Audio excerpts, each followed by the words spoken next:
ഈസീനു കിച്ചണിലേക്ക് എല്ലാവർക്കും സ്വാഗതം.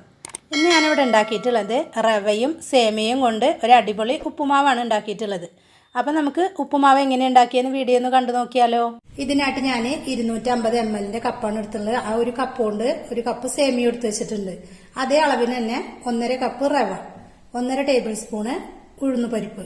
ഇനി ഒരു വലിയ സവോള കട്ട് ചെയ്ത് വെച്ചിട്ടുണ്ട്. ഒരു ചെറിയൊരു കഷ്ണം ഇഞ്ചി ചതച്ച് വെച്ചിട്ടുണ്ട്. ഒരു പച്ചമുളക്, ഒരു വലിയ ക്യാരറ്റ്, ഒരു തണ്ട് വേപ്പില. ഇനി ഈ റവയും സേമിയും ഒക്കെ ഒന്ന് വറുത്തെടുക്കണം. അപ്പൊ നമുക്ക് വറുത്തെടുക്കാനായിട്ട് നോക്കാം. ഒരു പാന് വെച്ചിട്ടുണ്ട്. അത് നന്നായിട്ടൊന്ന് ചൂടായിട്ടുണ്ട്. ഇനി ആദ്യം തന്നെ ഈ റവ ഒന്ന് വറുത്തെടുക്കാം. അപ്പൊ ചെറിയ തീയിൽ വെച്ചിട്ട് ഒന്ന് നന്നായിട്ട് തന്നെ വറുത്തെടുക്കണം. നമ്മുടെ റവ നല്ലപോലെ തന്നെ ചൂടായിട്ടുണ്ട്. ഇനി ഇത് മാറ്റി വെച്ചിട്ട് സേമിയ വറുത്തെടുക്കാം. ഇനി സേമിയ ഇട്ട് കൊടുക്കാം. സേമിയ നന്നായിട്ട് ഇങ്ങനെ കളർ മാറേണ്ട ആവശ്യമൊന്നുമില്ല, ചെറുതായിട്ടൊന്ന് ചൂടാവണം കേട്ടോ. അപ്പൊ ചെറുതായിട്ടൊന്ന് ചൂടാക്കി എടുക്കാം. അപ്പൊ നമ്മുടെ സേമിയ ഒക്കെ ഒന്ന് ചെറുതായിട്ട് ചൂടാറിയിട്ടുണ്ട്. ഇനി ഇത് മാറ്റി വെക്കാം. ഞാനൊരു കടായി വെച്ച് കൊടുത്തിട്ടുണ്ട്. അതിലേക്ക് ഞാൻ കുറച്ച് സൺഫ്ലവർ ഓയിലാണ് എടുക്കുന്നത്. അത് ഒഴിച്ചു കൊടുക്കുന്നുണ്ട്.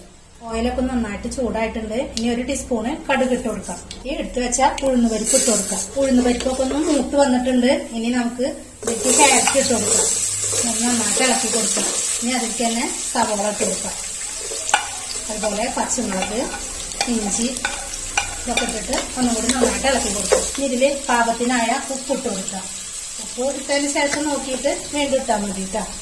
ഇനി നന്നായിട്ട് ഇളക്കി കൊടുക്കുക. ഇതൊന്ന് നന്നായിട്ട് ഒന്ന് വാടി ഇറക്കാം. ഇനി എടുത്ത് വെച്ചാൽ കറിവേപ്പില ഇട്ട് കൊടുക്കാം. ഒക്കെ ഒന്ന് നന്നായിട്ട് വാടി വന്നിട്ടുണ്ട്. ഇനി ഇതിലേക്ക് ഞാനൊരു 4 കപ്പ് വെള്ളം ഒഴിച്ചു കൊടുക്കുന്നുണ്ട്. ഇതൊന്ന് നന്നായിട്ടൊന്ന് തിളക്കട്ടെ. ഒന്ന് നന്നായിട്ട് തിളച്ച് വന്നിട്ടുണ്ട്. ഈ സമയത്ത് ഉപ്പൊന്ന് നോക്കണം കേട്ടോ. അപ്പൊ കുറച്ച് ഉപ്പിന്റെ കുറവുണ്ട്. ഞാൻ ലേശം ഉപ്പിട്ട് കൊടുക്കുന്നുണ്ട്. ഇനി നമ്മൾ എടുത്തു വെച്ച സേമിയ ഇതിലേക്ക് ഇട്ട് കൊടുക്കുക. എന്നിട്ട് ഒന്ന് ചെറുതായിട്ട് ഒന്നുകൂടി വേവട്ടെ. അതാ ഒന്ന് നന്നായിട്ട് തിളക്കുന്നുണ്ട്. ഇനി സേമിയ ഒന്ന് വെന്ത് വന്നാലേ നമുക്ക് റവ ഇട്ട് കൊടുക്കാം. അപ്പൊ ഒന്ന് ചെറുതായിട്ടൊന്ന് വേവട്ടെ. അപ്പൊ നമ്മുടെ സേമിയ ചെറുതായിട്ടൊന്ന് വെന്ത് വന്നിട്ടുണ്ട്. ഇനി എടുത്തു വെച്ച റവ കുറേശ്ശെയായിട്ട് ഇട്ട് കൊടുക്കാം. തീ അധികം ഇങ്ങനെ കൂട്ടി വെക്കണ്ട, കുറേശ്ശെയായിട്ട് ഇങ്ങനെ ഇളക്കി കൊടുക്കുക. അതാ മുഴുവനായിട്ട് ഇങ്ങനെ ഇട്ട് കൊടുക്കുക. അപ്പൊ അതാ നമ്മുടെ ഉപ്പുമാവ് റെഡി ആവാനായി ഞാൻ ഒരു ടേബിൾ സ്പൂണും കൂടി ഓയിൽ ഇതിന്റെ മേലെ ഒഴിച്ചു കൊടുക്കുന്നുണ്ട്. എന്നിട്ട് ചെറിയ തീയിൽ തന്നെ ഒന്ന് ഈ വെള്ളം ഒന്ന് വറ്റിച്ചെടുക്കുക. അപ്പൊ അതാ നമ്മുടെ ഉപ്പുമാവൊക്കെ റെഡി ആയിട്ടുണ്ട്. വെള്ളമൊക്കെ വറ്റി നല്ല സോഫ്റ്റ് ആയിട്ട് ഇരിക്കുന്നുണ്ട്. ഇനി നമുക്കിതൊരു പാത്രത്തിലേക്ക് മാറ്റാം. അപ്പൊ നമ്മളുടെ ഉപ്പുമാവൊക്കെ ഇതാ ഒരു പാത്രത്തിലേക്ക് മാറ്റിയിട്ടുണ്ട്. ഇതാ കാണുമ്പോൾ തന്നെ അറിയാം നല്ല സോഫ്റ്റ് ആണ് കേട്ടോ ഈ ഉപ്പുമാവ് കഴിക്കാനായിട്ട്.